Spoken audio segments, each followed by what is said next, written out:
a performing arts and social justice alum. I graduated in 2004. And I just wanted to thank everybody for putting on this weekend together. Roberto and Amy, thanks for organizing everything. It's been a lot of fun to meet all you guys and see some old familiar faces. And leading up to that, thank you for the alum committee, who is made up of myself, Mark Jawade, and Merrick Tutak, who is not here right now. And I also wanted to thank the current student committee, made up of Brooke Barnes, Hannah Bear, and Danny Sullivan. So thank you guys. It's been great working with you and meeting you. So moving on, I have the great honor of introducing you to our keynote speaker for this evening. She is a writer, a speaker, an activist, and a consultant who grew up in the Bay Area. She is the co-founder of local activist groups such as the San Francisco Art Workers Coalition and the California Visual Arts Alliance. She does talks all over the country about artists and their importance in the community and in our culture, which resonates so much with our mission at USF and the part of the department. So, with no further ado, I would like to introduce Miss Arlene Goldbard.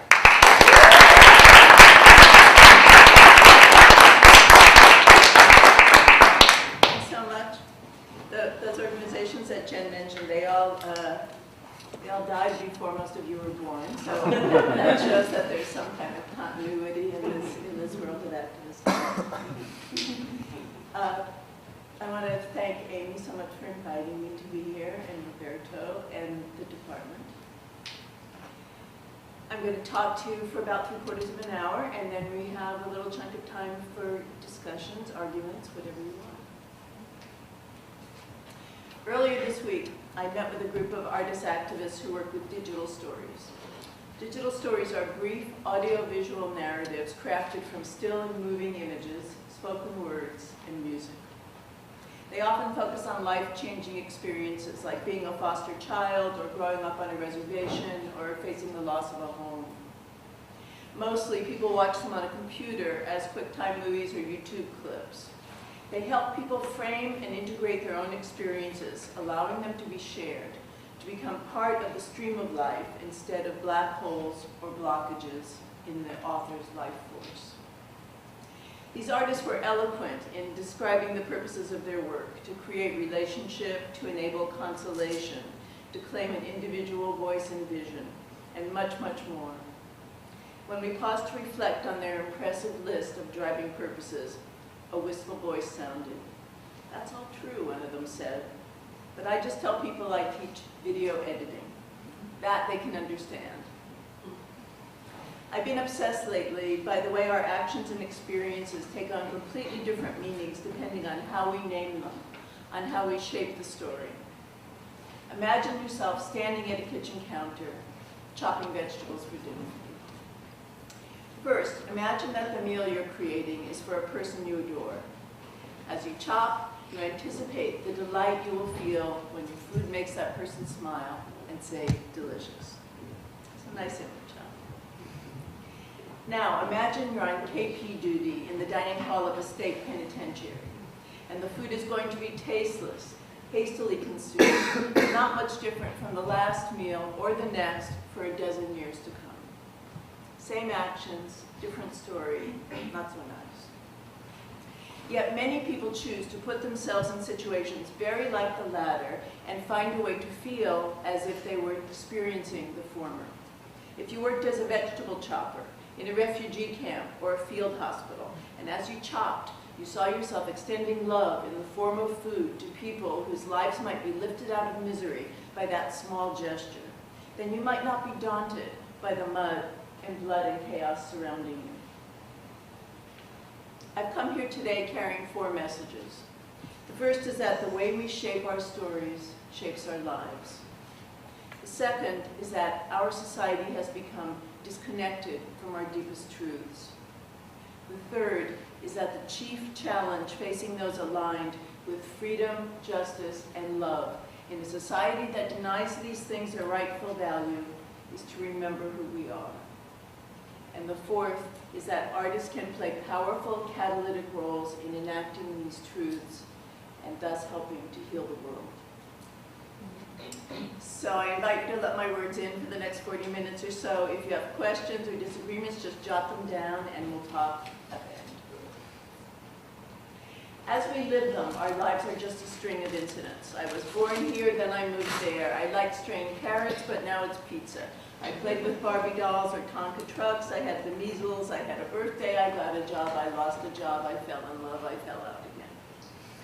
Life is merely one thing after another until we create the narrative that gives it meaning. We can't have true sight or draw true understanding until we give our experiences coherent form. The way we shape our stories shapes our lives. I can see myself standing here as the harbinger of a new paradigm, a new understanding of art's purpose and meaning, or as the advocate of an extreme view that can never compete with the dominant perspective. You can see yourself as someone skilled at making images or words, or at using the voice or body, or enabling others to experience those skills, and who hopes to be noticed and rewarded for it. Or you can see yourself as someone who is always in the process of becoming an instrument of beauty and meaning, who is always learning to show up in an integrated state, fully present and engaged in all dimensions, and who therefore has a very special role to play in the world. The choice is yours, but if enough of us choose the larger perspective, a tipping point will be reached and a paradigm shift will take place. I have a little visual aid and I realized I didn't take it out, so I'm going to do that now. And ask you to hand these out, one to each person, please. Thanks so much. So I use the term paradigm shift. That gets thrown around a lot. Often it's watered down to a simple shift of perspective. But when historian of science Thomas Kuhn proposed this term for a change of scientific consensus, he meant something very specific. When an older system of understanding can no longer hold newly emerging knowledge, a paradigm shift takes place. If you're sure that the Earth is flat, once you see that ship sailing over the horizon will return rather than plunging into nothingness, your old model of planetary reality shatters, making way for a new one. In a paradigm shift, it isn't the world that changes, but how we see it, the story that we construct to describe it. And as with the two stories of chopping vegetables I just shared, the same information can have two completely different meanings depending on your framework of understanding. Like an optical illusion, all it takes to switch from one meaning to the other is willingness and attention. Look at the images on the card I gave you. You look at the image on the left. Some people will see a profile of a duck facing left with its bill slightly open. But you can also see the rabbit. Think of the duck's bill as the rabbit's ears, and it will come into focus, a rabbit in profile facing right.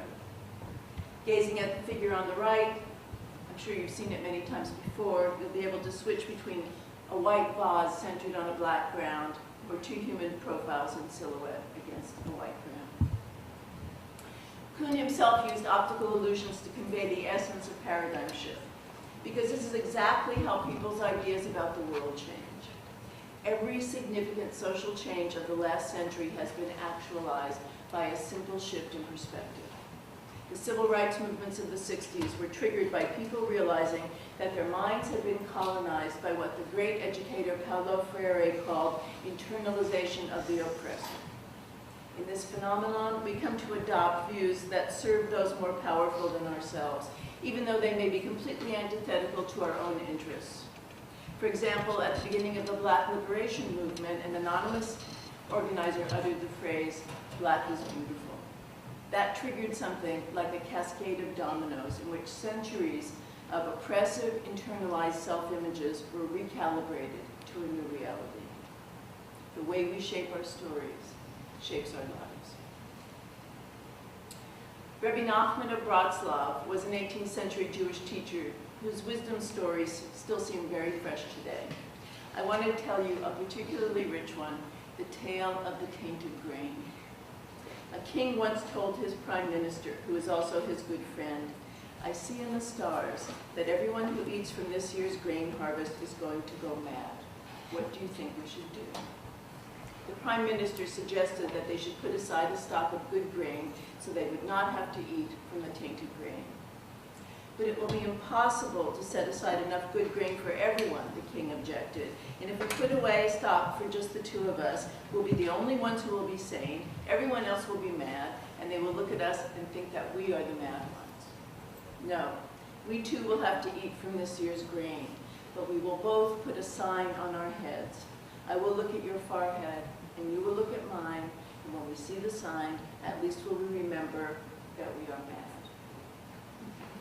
To me, this parable is a straightforward account of the dilemma we face in the here and now. How do we remember who we are when our daily fare inculcates forgetting? It's easy to see ours as a society disconnected from our deepest truths, much as if we had consumed poison grain.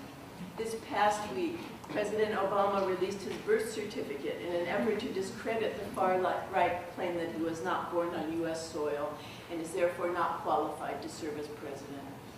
2 weeks earlier, a New York Times survey revealed that a quarter of Americans believed Mr. Obama was born outside the United States. A full 45% of Republicans held that belief. People aren't getting all this exercised over a technical requirement of the electoral system. The meta message here is that he doesn't belong in the Oval Office, that he is not one of us. It doesn't take a genius to decode the racial anxiety and prejudice driving this feeling. But much of the controversy has been shaped by the same tacit agreement to ignore what's really happening. It reminds me of the courtiers in Hans Christian Andersen's Tale of the Emperor's New Clothes, commenting on the elegance and sheen of the royal costume. It's hard to find a better explanation for this form of derangement than contaminated grain, by which I mean a poisonous political culture driven by those who benefit from war, fear, and callous indifference. Look at our discourse on critical social issues.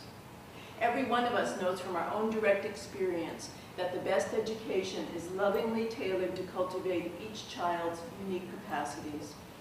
This requires relationship, the time and effort for caring adults to get to know a child as an individual, the pleasure that inculcates a love of learning that can support lifelong curiosity and self-development, an open heart and mind. We know that children cannot be made to learn. Their resistance to force feeding, whether nourishment or knowledge, will always defeat the attempt. Yet our national education policy seems to have been crafted in Datastan, which is my name for the flatland nightmare of an old paradigm that worships hyper-efficiency, hyper-rationality, hyper-materialism, and domination.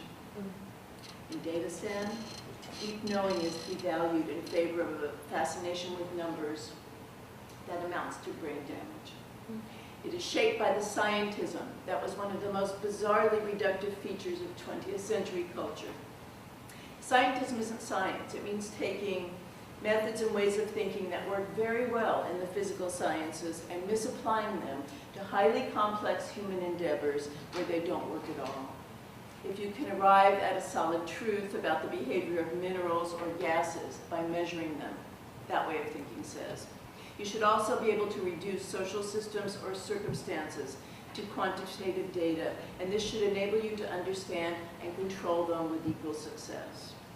Scientism is the No Child Left Behind Act, where the phrase scientifically based research appeared 111 times, premised on the idea that the quality of education can be measured best by control group research that yields quantifiable data, as if children were widgets. Oakland educator Anthony Cody has written with passion and elegance about how test-driven teaching fails to accomplish even its own stated goals, such as closing the achievement gap or making us competitive in the global economy. He compares our hyperinflated enchantment with standardized testing with the housing bubble, in which enormous negative consequences were ignored in favor of serving certain short-term interests until the bubble burst. In an extremely well-documented piece that appeared earlier this week in Education Week, Cody wrote this: "The sooner the testing bubble bursts, the sooner we can get to the real work involved in improving our communities and schools. We can roll up our sleeves and deal with some of the social issues that affect students' abilities to learn. We can allow teachers to reflect and collaborate with a focus on authentic student work that is creative, rich, and open-ended instead of focusing on test score data." DataStan puts big pharma profits ahead of public health and well-being, and big oil profits ahead of planetary well-being. In each of these realms, DataStan purports to value proof. But what proof justifies continuing to do the same things over and over again without acknowledging how useless, even how harmful, they are? Look at the financial meltdown. The forecasting that drove stocks higher and higher was conditioned on the serene confidence that computer modeling could foretell the future. This has been invalidated by actual events, with seemingly unshakable stars of the high finance firmament crashing around us like spent comets. Who are we as people? What do we want to be known for? Our stupendous ability to punish, or our immense creativity? Do our current spending priorities reflect your deepest truths? A popular quip defines insanity as doing the same thing over and over again and expecting a different result. Regarding a failed strategy as practical, clinging to that strategy despite its overwhelming failure, spending untold time and energy mobilizing people every year to repeat the failure. It's not a huge stretch to see this as disconnected from reality. No. In the parable of the tainted grain, the king and prime minister marked their foreheads to remind themselves that they had lost their minds. They understood that knowing is better than surrendering to delusion. And though the story stops short of saying so, I think they also understood that awareness is the antidote, perhaps the only antidote, to folly. We can't escape the emotional reactivity that is encoded in the very structure of the human brain. Eons ago, our brains developed to cope with prevalent conditions. The sight of a distant saber-toothed tiger would activate a fight-or-flight mechanism, triggering floods of brain chemicals to prepare us for combat or swift escape. Today, when we see a shadowy figure approach on a dark street, the same chemicals are set in motion. The trouble is, there's so much more happening now than back on the savannah. Our reactivity can be a constant drumbeat. We were bred to scan for danger. Many centuries later, our busy environment and technological sophistication have yielded a culture of fear that drives the nightly news and renders much of the internet a vast repository of alarm. Our brains are swimming in terror. But even when you eliminate all that noise, the tale of the tainted grain still encapsulates our existential, essential challenge. You may have heard of the behavioral studies conducted by social psychologist Stanley Milgram in the early 1960s and Philip Zimbardo in 1971. In Milgram's experiment, ordinary people were commanded by white-coated scientists to administer electric shocks of up to 450 volts to experiment subjects. In Zimbardo's Stanford prison experiment, students were arbitrarily divided into groups of inmates and guards living together in a mock prison. The guards' abuse of prisoners escalated until the experiment was called to a halt after 6 days. But that didn't happen until Zimbardo's fiancée visited the site. Like almost everyone else involved, Zimbardo himself had become inured to the abuses. All of them had consumed the tainted grain, and only a visitor's appalled response awakened them to the contamination. When we hear about these experiments, most of us naturally grant ourselves an exemption from the bestial behavior exhibited by participants. I would never have gone along with that, we think, wondering what was wrong with the people who did. But in Milgram's initial experiment, only one participant refused to administer 300-volt shocks, and 65% cooperated all the way to 450 volts. There are many ways to interpret these experiments, but almost everyone agrees that authority, peer pressure, and what you might call the normalization of sadistic behavior all played a part. In other words, no matter how evolved and compassionate we believe ourselves to be, there's an excellent chance that under the right circumstances, with the right companions, every one of us is capable of terrible things.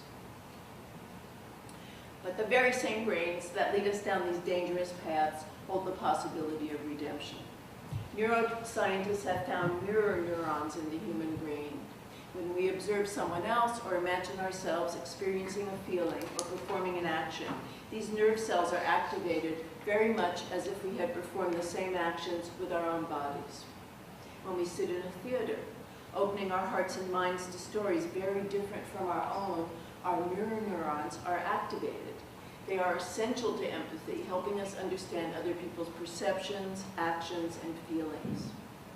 Scientists have also detected the presence of an empathy gene, a receptor gene for the hormone oxytocin, promoting social interaction and the formation of bonds of friendship and love.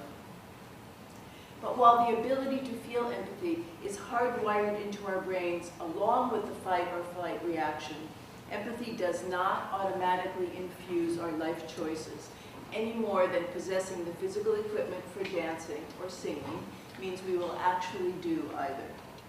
Moving from the latent capacity to the practice of compassion, that must be learned. How do we learn it? Compassion begins with awareness, which is encoded in the DNA of every spiritual and moral system recorded in the history of humankind. Every ethical tradition teaches the same simple lesson, which we call the Golden Rule. It appears in Leviticus in the Hebrew Bible as love your neighbor as yourself, and in the Christian book of Matthew as do unto others as you would have them do unto you. In the Talmud it reads, do not unto others that which is hateful to yourself. Confucius said, do not do to others that which we do not want them to do to us. In the Mahabharata, the message is one should never do that to another which one regards as injurious to one's own self. The Prophet Muhammad said, none of you truly believes until he wishes for his brother what he wishes for himself. There are many, many, many other versions too, all of them variations on a single theme, universal theme, that empathy is the antidote to cruelty. Beth Grossman, a Bay Area artist, has created many conversations with people around the question of how things would be different if we lived by the Golden Rule. Last summer, she sat at one of these table talks in New York City with 3 men who worked on Wall Street. They shared some surprising confidences about their own very different backgrounds and their own feelings about the ethical challenges affecting the financial sector. As they talked, they made notes and sketches on a tablecloth. And Beth, at the end of the table talk, pulled off the tablecloth and read them all. Here's what one man wrote. I have to stop convincing myself that I'm doing this for my children. When I say that the chief challenge facing those aligned with freedom, justice, and love in a society that denies these things their rightful value is to remember who we are, I mean several things. It's essential to pay attention to what we are consuming so that we don't inadvertently succumb to the tainted grain. We have to discard whatever tells us that we are powerless or inconsequential in favor of whatever reminds us of our capacity for moral grandeur. We need to remember that none of us is immune to the reactions that engender cruelty, to the pervasive temptations to place our own kind first, treating others as less than ourselves, and using them as objects. We need to be able to see the marks on our own foreheads and on others, even when they are written in ink that seems invisible to many of our fellow humans. In Deuteronomy, Psalms, Proverbs, and Lamentations, the Hebrew Bible's references to the pupil of the eye are almost always translated as the apple of the eye, symbolizing what's most precious, what's most in need of safeguarding. Keep me as the apple of the eye, hide me under the shadows of thy wings, reads Psalm 17:8. Literally though, the Hebrew text reads, Bat Ayin, daughter of the eye. This is uncannily close to the English word's Latin original, which is pupilla, a diminutive for child. Why was this ocular feature given that name? When we gaze into another's eye, our own image is reflected in miniature. To remember who we are, we look into another's eyes and see ourselves looking back, our own faces looking back.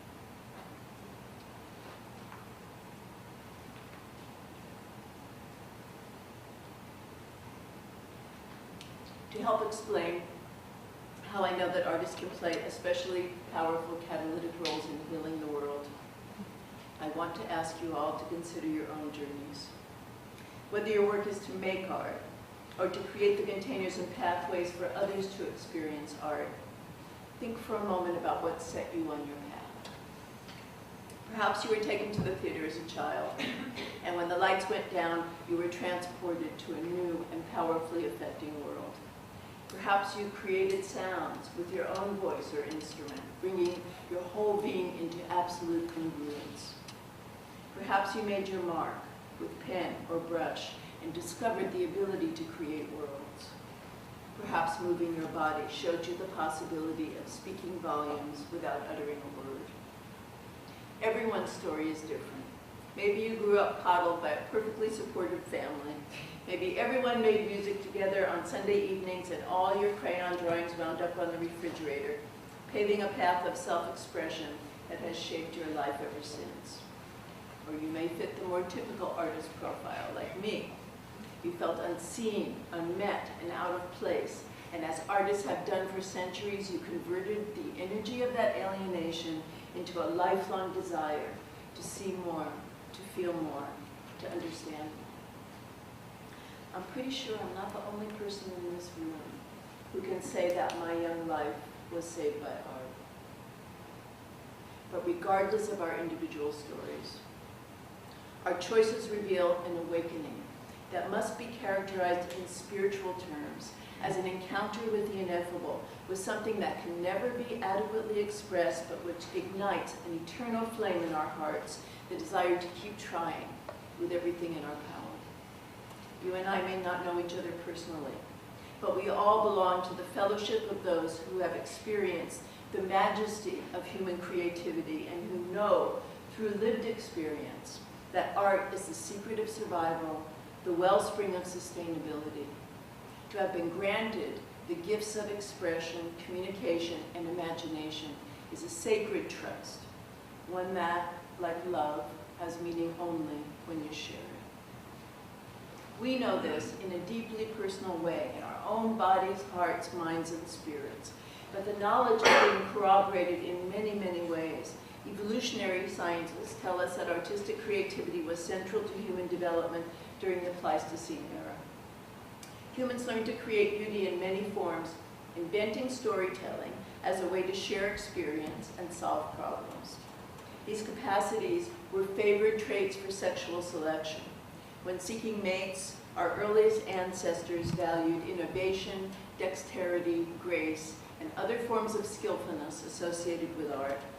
Social imagination, connectivity, improvisation, empathy, creativity, these capacities are not only important to us today, but we owe them the very existence of our species.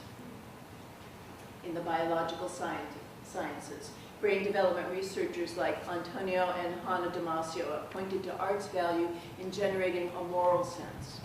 The best argument for arts education is that children today practice endlessly interacting with machines, developing a certain type of cognitive facility. But without the opportunity that art education affords to face human stories in all their diversity and particularity, to experience emotional reactions in a safe space and rehearse our responses, to feel compassion, and to imagine alternatives to systems that aren't working, their emotional and moral development will never keep pace.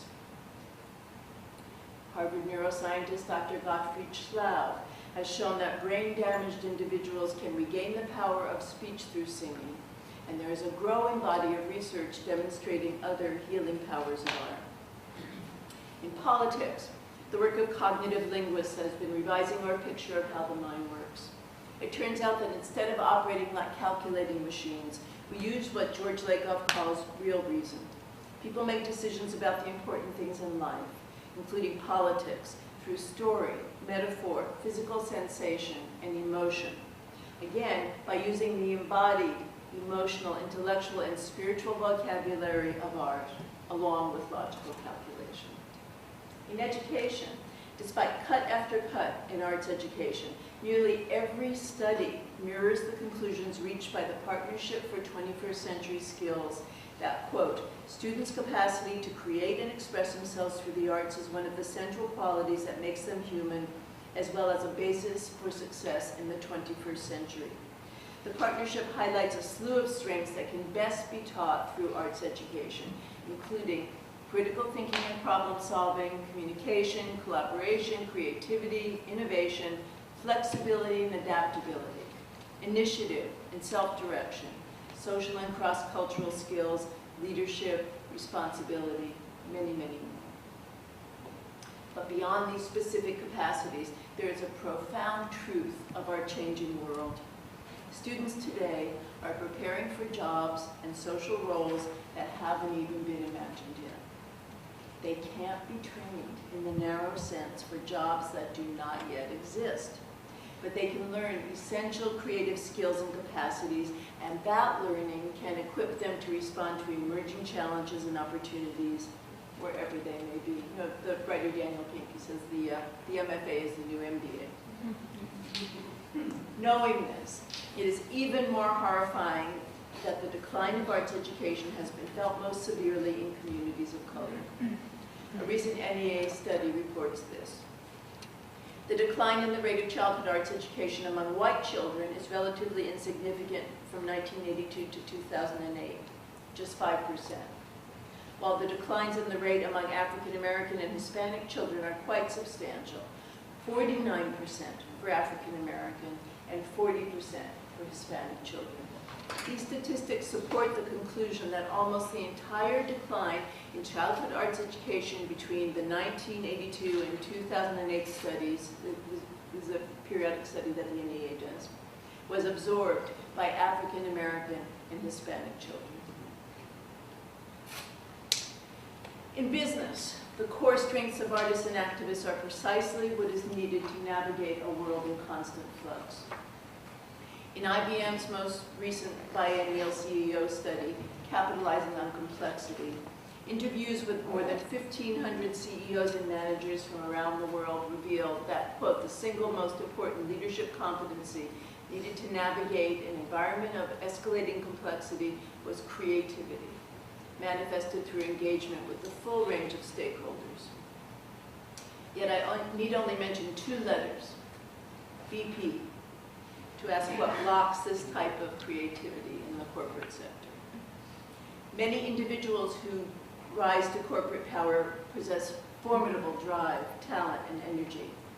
Many are able to use their gifts in valuable and creative ways, but sometimes the deep desire that accompanies such abilities gets channeled into a type of wanting marinated in surplus aggression, more money, position, the power to dominate others. These individuals may carry tremendous latent capacity to express and experience other types of desire, to be seen and see truly, to be loved for oneself, to experience the satisfactions that only come if one is willing to stand unmasked, risking extreme vulnerability. But if they accept that those capacities cannot be expressed in the world they inhabit, everything is channeled into acquisition and dominance until it becomes second nature. And instead of benefiting from the remarkable gifts such individuals could bring to public and private relationship, everyone affected by their actions suffers the consequences. In community development, we know that caring, reciprocal relationship is society's connective tissue. As in the human body and brain, the more connectivity in the body politic, the more functionality and capacity. Participating in creative expression creates connectivity as people join together to sing in a choir or community chorus, to take part in dance classes, to play in garage bands, to create and exchange playlists, communicating through music what cannot be expressed through words alone. in every single sector that I've mentioned, more than anything else that we could do. Engagement with art creates the possibility of being completely awake and alive in all four dimensions of being: body, emotion, intellect, and spirit. This experience of integration and wholeness recalls the most potent of relationships, love. Plato saw eros as the attraction to what is beautiful, good, and true in all things. In precisely that sense, art can eroticize experience. Human beings in love desire the well-being of the beloved, want to know the beloved as deeply and fully as possible. Just so, the integral state of engagement with art can kindle the desire for knowledge and wisdom, for an embrace of our full human capacity. When I look at medicine, education, politics, or the corporate sector, I see very clearly that our collective future depends on bringing artistic creativity to bear on realms in which art may have been seen as distant or irrelevant. Many thousands of artists in this country work in community, choosing to use their gifts in service to democracy. Seen in this light, those artists are the stem cells of the body politic, generating many forms of beauty, meaning, and connectivity essential to our survival, our resilience, indeed, to all hope of a sustainable future. In Datastan, art is a ruffle on the social fabric, perfectly fine if you go in for that sort of thing, but not very consequential. But in the new paradigm, it assumes a rightful place at the center of public attention and civil society. As with all such shifts, this doesn't entail a change in reality so much as in our ability to perceive what is already true. Wherever I travel, for instance, I see streets full of people plugged into their iPods. This has been denounced in tones of moral panic. We are isolated, nobody talks to each other anymore, and so on. But I see its meaning as exactly the opposite. I think we are self-medicating, prescribing for ourselves music that attunes our bodies, feeling, minds, and spirits to precisely the support, inspiration, beauty, and meaning that will sustain us through life's challenges. When we want to express identity, understand each other better, connect to sources of strength, find inspiration, create pleasure, celebrate and commemorate peak moments, we turn to music, dance, drama, still and moving images. Whenever we human beings have free choice in how we use our time, for a huge number of us, the choice we make is art. Right this minute, as preposterous as it may sound, especially to those whose vision is distorted by tainted grain, we are poised on the cusp of this paradigm shift. The conventional discourse about art and culture is like the notion of a flat earth. It can no longer contain even a fraction of what many of us have always known and what experts are just now proving to their satisfaction about art's astonishing power. The new model of reality is emerging, however much it is resisted by those who cannot yet surrender their attachment to the old one. Some people have to stare at the duck or the rabbit a really long time before the other animal flips into view. But once they see it, they always see it. The way we understand and talk about this emergent reality can make a huge difference in others' ability to perceive the shift. But often, our words don't reflect our deepest truths. The way I earlier described the process of becoming artists and creative organizers is probably not the story you heard from your high school guidance counselor. It kills me that so often the artist story is framed in a way that shrinks its meaning to the size of a pea. Someone has a talent for drawing or singing, acting, or dancing. That person finds a way to study and practice. Questions of livelihood become part of the conversation. Compromises are made, and so on. It's not that all that isn't true, just that it's merely one truth, and neither the deepest nor the most enlivening truth. Imagine for a moment that your own experience of the ineffable through art, those encounters that set you on your path, that your experience is completely true and real, not your personal secret, but instead the secret of a livable, sustainable world in which each person can experience that alignment and integration that nourishes imagination and empathy, that creates awareness. Consider what it would mean if the experiences that shaped your choices actually mattered to the world as much as they matter to you. How would your life be different if your story were colored by the knowledge that you are essential to the survival and well-being of civil society, rather than merely seeing yourself as someone who paints or acts or dances or who makes it possible for others to do so? How does it feel to flip that switch, flip that picture? I'm here to encourage you to allow your own story to expand until it can contain the true value, the full value of the work that you do. I'm here to encourage you to allow that large and powerful story to shape your life. I'm here to encourage you to drop any anxiety or embarrassment you may feel about seeing the world clearly in a time when a great many other people are in the grip of distorted vision.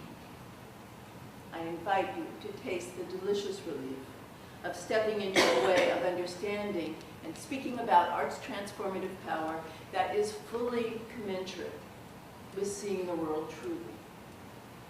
On this occasion, the 10th anniversary of the Performing Arts and Social Justice Program, I invite you to honor the perseverance and faith that underpins artists' evergreen commitment to healing the world. Because we've developed the capacity to see past the noise to the vastness of human potential, we share the most precious knowledge of all, the medicine, the exact medicine that can save the body politic, that everyone possesses the capacity to break the chain of causality, to reject what has failed, to walk a new path. I'm honored to have been given this opportunity to meet you on the path, to recognize fellow travelers by the marks on our foreheads, and to walk a little while by your side. Thank you.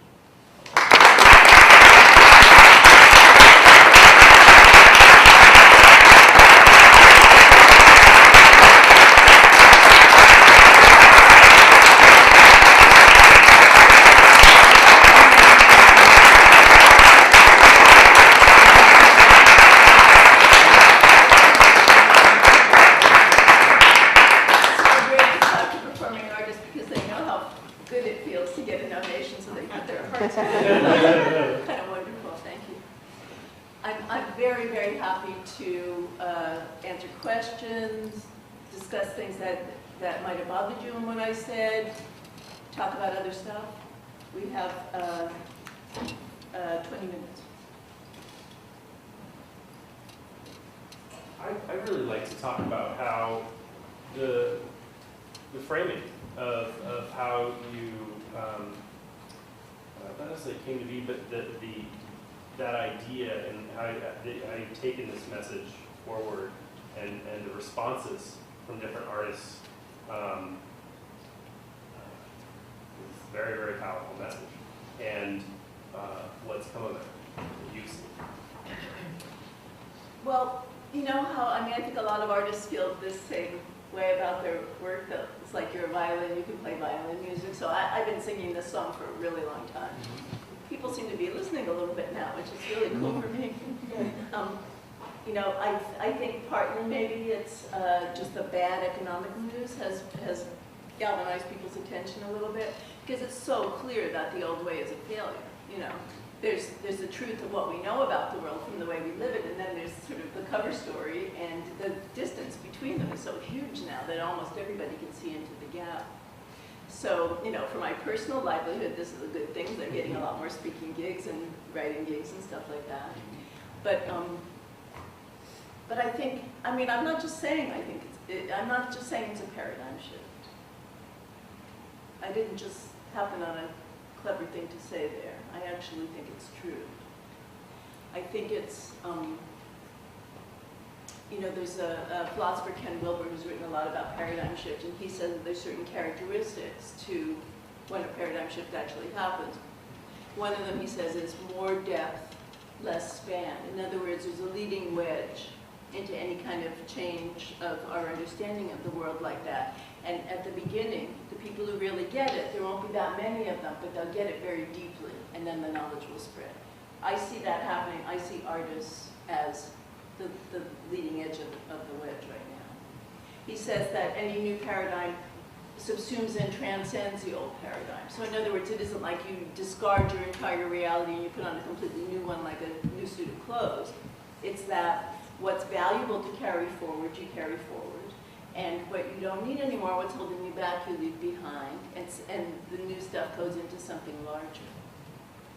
The reason that I think this is happening is because I look around me and see the way people spend their time. I see what people talk about. I mean, you know, not every year is there a big blockbuster Hollywood movie that has a social theme, but a couple of years ago there was Avatar and Precious. 2 movies came out in the same year, 2009. Did full box office, got lots of awards. One was basically about globalization and the environment, and the other one was about race in America. And I heard 1,000 more conversations that were triggered by those movies about those issues than any amount of white paper and, you know, news broadcasts and stuff like that. So you look at people and you see this, they're voting with their feet and their bodies, you know. They're understanding that it's not the data, it's the stories. They're understanding that that's how we learn. But I'm trying to recruit you, you know. I mean, I'm not saying this to you personally, because for all I know, you're broadcasting on the same channel all day long. But I'm trying to recruit all of you to be broadcasting on this channel, because like in the story I told you at the beginning, I think too many of us just say, I dance. And we don't say, I dance, and here's why. Because I think dancing is going to change the world, and here's how. Yeah. It sounds a little to me as though you have framed the current political dialogue as being deaf to the language that we speak, and that maybe as artists our focus should not be on trying to open deaf ears to the language of creativity, but to simply doing what we do as artists, and that maybe the political paradigm shift cannot be enacted through the voice of artists because no one's listening. Would you say that direct political action from artists is largely pointless in this environment, or would you say that that is still a worthwhile endeavor? Well, up here on the top of the mountain where I make these pronouncements, what I would say is, who knows? Who knows what's a worthwhile endeavor? You know that, you heard that story, was it Cho and Mai? They asked him what he thought of the French Revolution, and he said it was too soon to tell. You know, we don't know. We don't know how long it takes for the consequences of our actions to move the world. We don't know how much has to aggregate.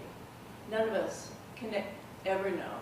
It's a particular hubris, a particular kind of data stand arrogance of this moment to believe that we draw a straight line between I do this today, tomorrow something changes, or else it's a failure.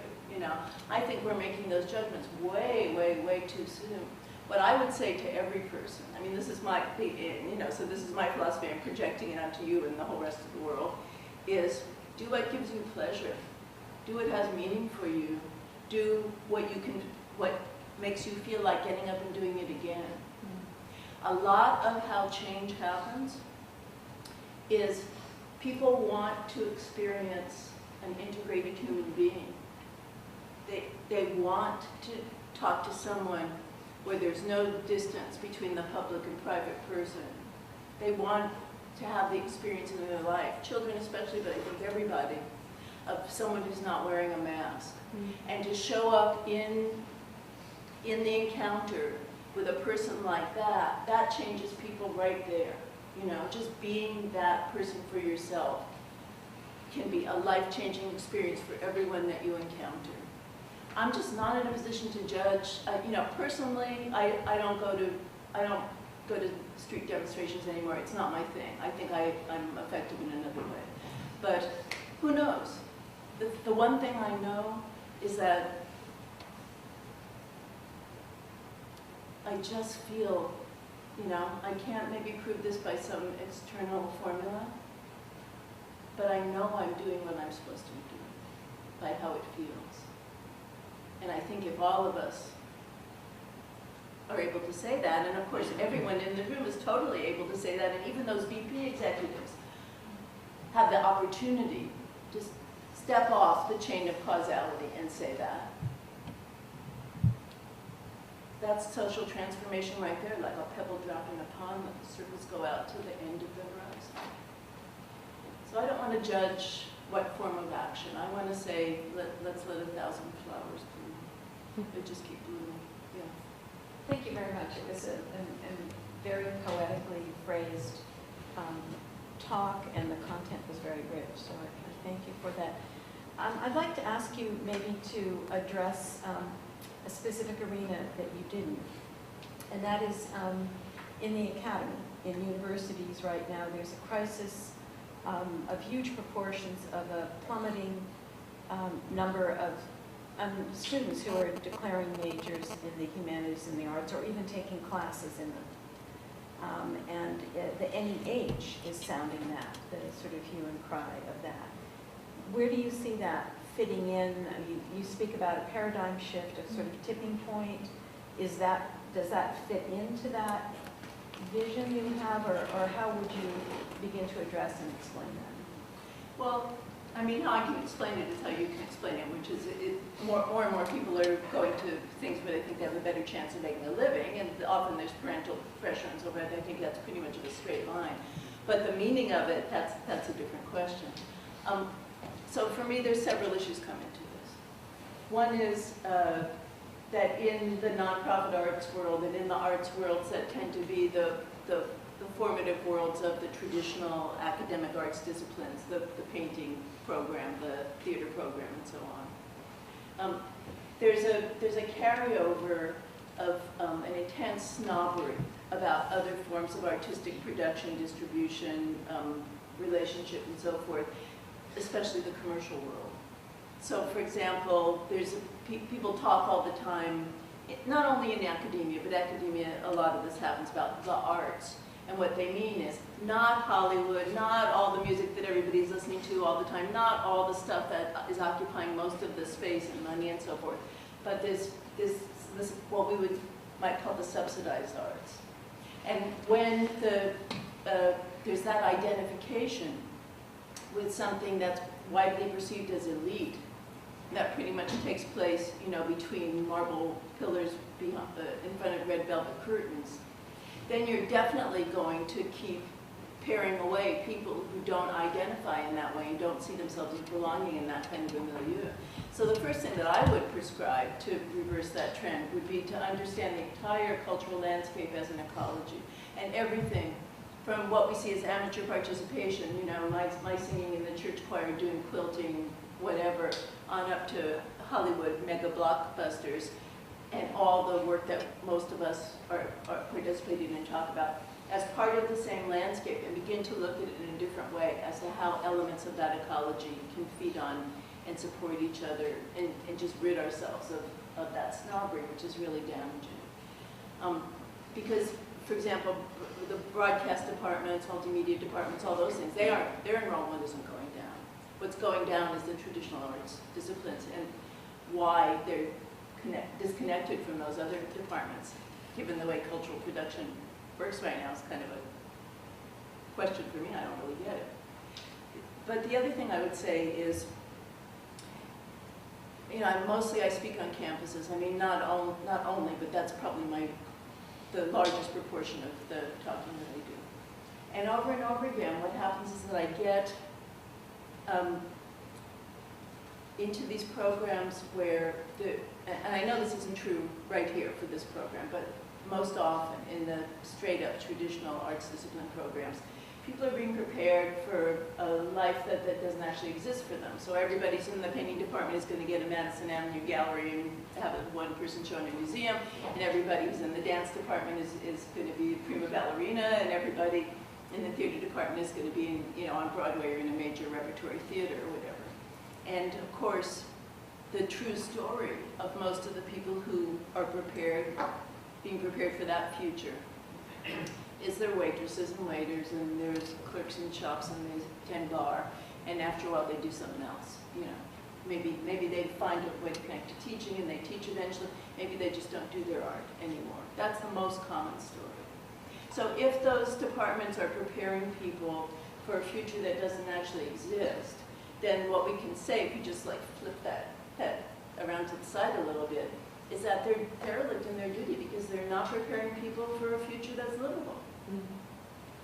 Now, a lot of what that says to me is that we should have a lot more emphasis on the kind of work that's in this program, because artists who work in community actually have the chance of making some kind of a livelihood doing that.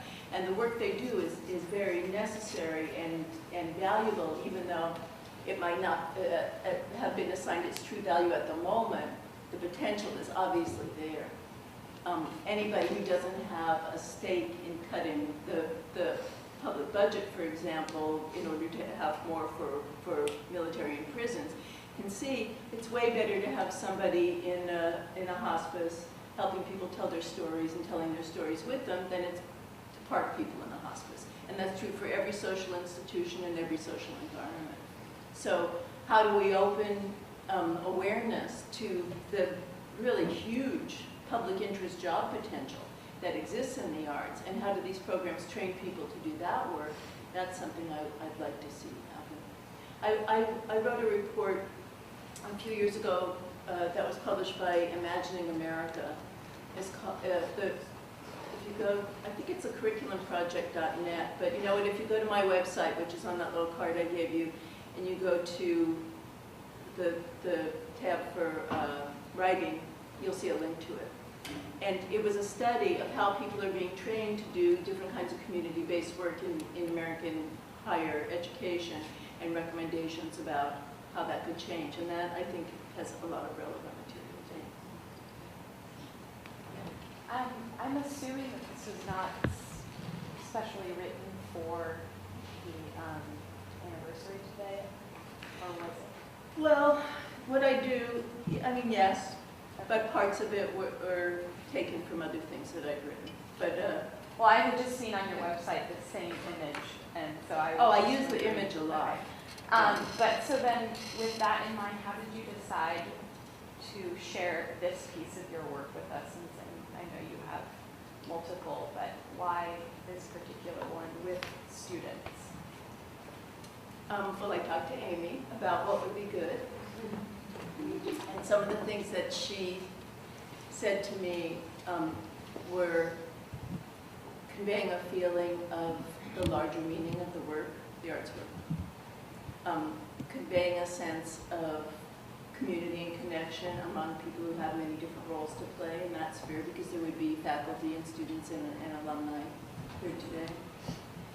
I think those are I don't have my notes, but I think those were the main two things. But I also thought,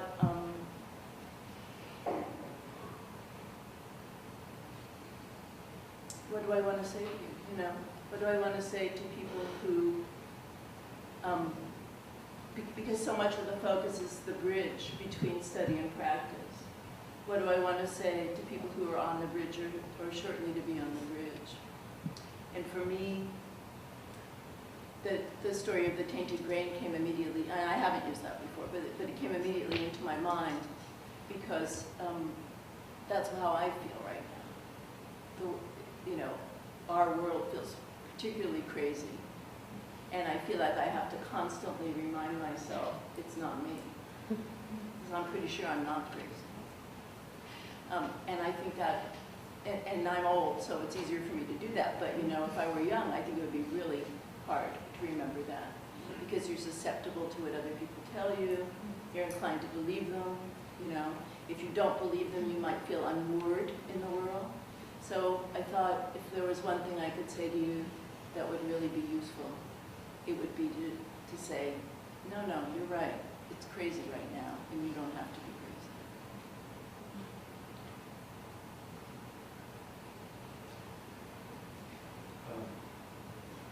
I work with arts in the context of violence, and I see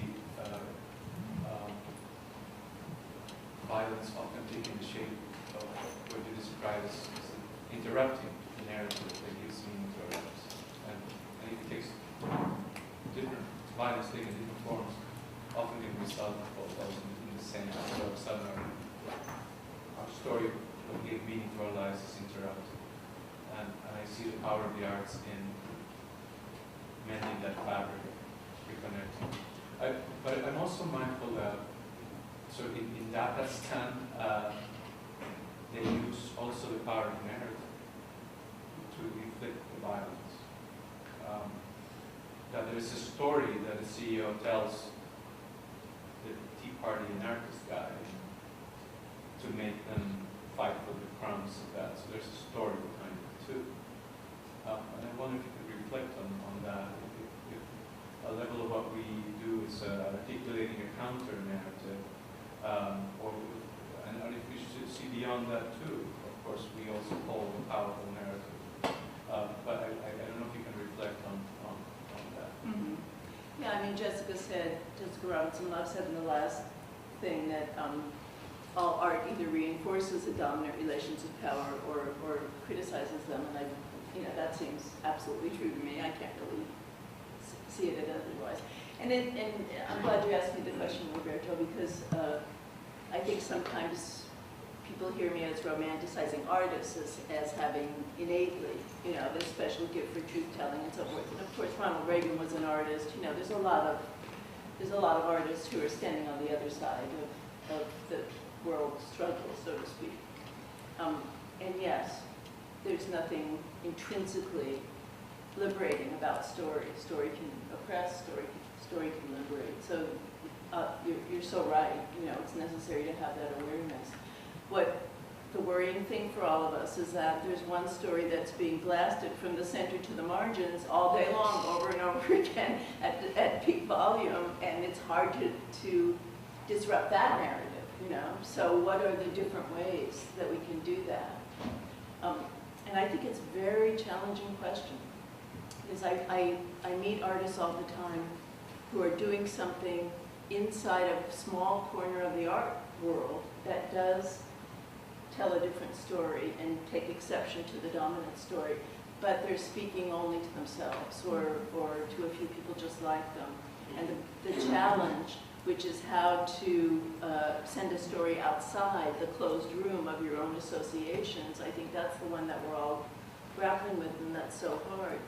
It seems like a great moment to be doing that because we do have the internet, we do have the capacity to self-publish, we do have the capacity to distribute our own audiovisual media and so forth in a way that wasn't true when I was young.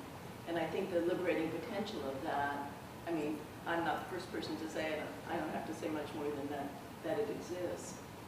But yeah, that other story is a steady drumbeat. And the question is, can we be heard over it? I think so. Just to follow up on that, because I was thinking about your question about the deaf ears of the politician. They're actually not deaf, they're listening to a different story than ours. So I guess that's the trick, is how can we get our version out. Yeah. It certainly is. Well, most carnivals have polyrhythms going on, so.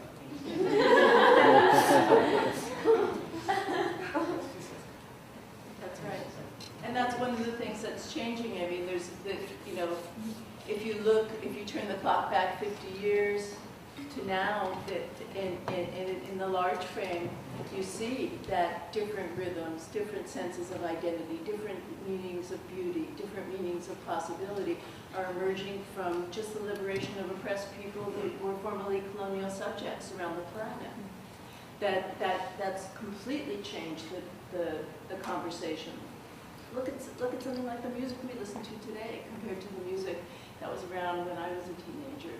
It's really, it's expanded, not only an expanded aesthetic, but underlying that expanded aesthetic is the idea that everyone create beauty, that everyone's contributions create meaning, that it's all part of a global discourse, and suddenly those other people aren't just objects to you, but they're equal. You know, you're seeing their face in the same way that we talked about the golden rule. It's hard to see anything other than art that has conveyed that truth so powerfully when we look at the last 50 years. So quick question. For those of us who want to program our iPods with something more nourishing to keep the station in our heads, can you offer one or two sources? Things you maybe listen to or read, or ways you plug yourself into that flip the script narrative? Yeah. For me, it's music a lot. I'm not a musician, but for me, well, wasn't it Walter Pater? He said all art continually aspires to the condition of music, you know, because there's no difference between form and function and so forth. And it's true. I mean, if you're listening to music that you love especially, it activates everything. You feel it physically, it's rattling your ear to get in there, you want to move your body. It activates your emotions, thoughts are triggered, and if it all comes together in alignment, it gives you an encounter with the ineffable. It's enlarging, and so it's spiritual at the same time too. So for me, that's what I'm doing. I have a vast, vast number of playlists. I just had to organize them into folders. I really think, I think music is I mean, for me, I wish I were a musician, because for me, it's the language, you know, of what opens us up. And I think especially because I mean, I'm a writer, so I'm betraying myself by saying this, but, you know, it's words, words, words most of the time. So to use music in that way, to think consciously about it. I'm going to go off that really quick. Where do you find that, since it's not the norm, since it's not what everyone listens to? Where does that research start, and how do you get to that? Well, that's an interesting question.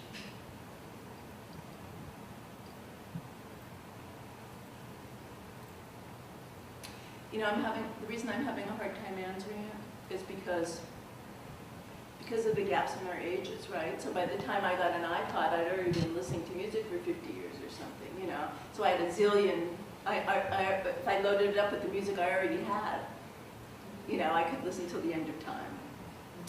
And then one thing leads to another. If you go to my website, you'll see I blog a couple times a week usually, and at the end of the blog I use a video clip of music that I feel is aligned with the message that I'm putting out. I want people to be able to experience the message in another dimension other than through their cognitive process. And if you click around in there, that would be a place to start. I mean, another factor, I think that's an age thing, is that when you and I were younger, there was much more alternative media than there is now. I mean, because there were more radio stations, and there was the whole women's music movement, there was a lot of different, you could go to concerts that were kind of labeled as alternative music stuff, and I think there's less of that now. So that's, I mean, in a way you have the internet with all kinds of stuff on it, but it's not like the same as going to a concert anymore. Yeah, for me it's really rich. I mean, I'm in this download, you know, I subscribe to e-music, I spend my money on iTunes. It's like I'm always, whenever there's a break in what I'm doing, I'm downloading music. So. But isn't it about alternate listening as well? I mean, like that's what I heard. One of the things I appreciated is, it reminded me of KRS-One's take on Malcolm X. He said instead of by any means necessary, by all means necessary, right? Which means it's not one genre of music, anything, right? So by using Hollywood, the biggest blockbuster in Hollywood, you could watch that and like turn your brain off and enjoy the 3D, and that's actually one kind of viewing experience, and that's one that I love. You could watch it by actually critiquing the whole like blue people thing, and right, and like it was actually a horribly racist thing. You could do it the same exact story told the same exact way, and say it's in protection of Mother Earth, and that all of those things are there, and depending on which frame and filter you put on. So like any song in your collection, Courtney, I challenge you to listen in any way, right? And I mean, and I feel like for me, that's what PASJ, like as a faculty member here, has been. Like I still have to teach things like major third every once in a while.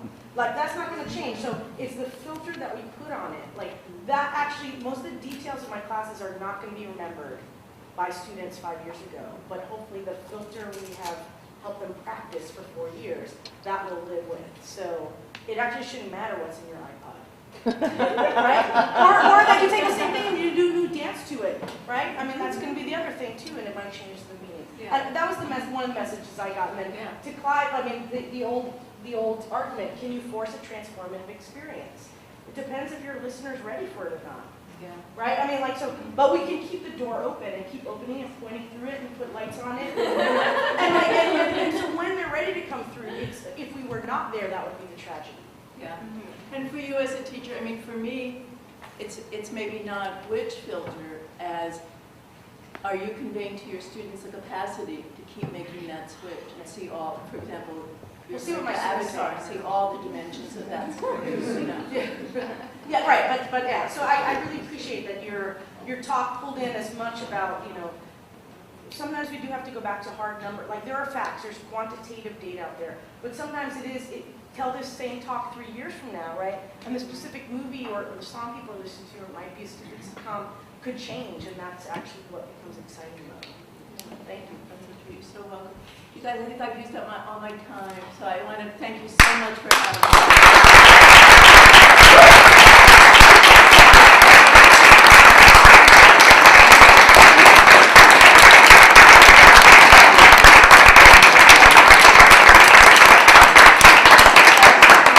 Thank you so much, and also, you'll see it on the other side of the optical illusion is my website, my email, especially students. I'm very happy to communicate with you. If you want to write to me, I will answer. So